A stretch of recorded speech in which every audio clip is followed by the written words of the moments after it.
बिजली के बिलन में रिलीफ जो मामलो वज़ीर आज़म शहबाज शरीफ और पीपी चेयरमैन बिलावल भुट्टो ज़रदारी की अहम गॾिजाणी अॼु थींदी।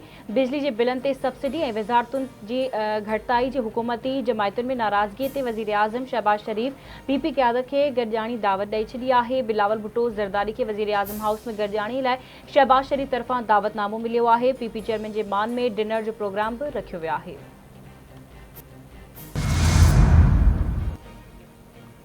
ईरान में सिंधवासी ज़ियारतुनि सां जे जोड़ींदड़ हादसो ईरानी शहर यज़्द में बस कल्टी थियण के नतीजे में 26 ज़ियारती फौत थी विया, 20 ॼणा ज़ख़्मी। अक्सर ज़ख़्मियुनि की हालत गणतीअ जोगी। ईरान के शहर यज़्द में 49 ज़ियारतुनि समेत 53 माण्हुनि सां भरियल बस हादसे जो शिकार थी। लाड़कानी में ज़ियारतुनि लाइ ईरान वियल बस से हादसो पेश आयो। बस में सवार ज़ियारतुनि जो ताल्लुक लाड़कानी, खैरपुर, सन, कंदकोट, वार, मिठियाणी ऐं ॿियनि शहरनि सां ॿुधाए पियो वञे। फौतुनि में सनवासी नूर मोहम्मद खोसो शामिल, कंदकोट वासी रुस्तम अली सिहरियाणी, संदसि घरवारी करीमा, धीउ कायनात, नुंहुं सादिया ऐं रिश्तेदार रीमा खातून, सैयद सीरत अब्बास शाह बि हादसे जो शिकार बस में सवार हुआ। बस में खैरपुर वासी आसिफ अली, सदाम हुसैन खासखेली, मोहम्मद बख्श खासखेली, जाफर अब्बासी, मुजाहिद शुएब चांडियो, एजाज मंगनहार समेत 10 ॼणा भी हादसे जो शिकार बणिजी विया। मेहर जे ॻोठ शाह पंज सुल्तान वासी नौजवान ज़हीर अब्बास मेमण भी फौतियुनि में शामिल।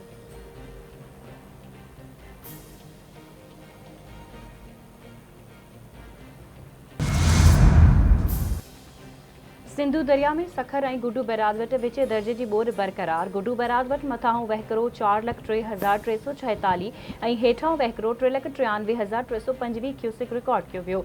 सखर बैराज वट पानी की मथाहों वहकरो 3,92,962 क्यूसिक और हेठां वहकरो 3,77,212 क्यूसिक रिकॉर्ड।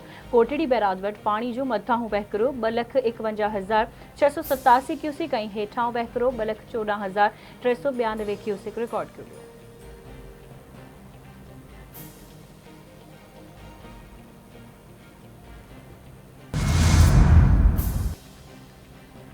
घोटकी में रेलवे स्टेशन भरसा हथियारबंदन की मोटरसाइकिल सवारन ते फायरिंग, 2 ॼणा क़तल। गोलियों लगन सबब मोहम्मद इस्लाम गबोल और मोहम्मद बचल गबोल मारिजी विया। क़तल थियल ॿिन्ही नौजवाननि जो ताल्लुक सुमर मोड़ी सां ॿुधाए पियो वञे।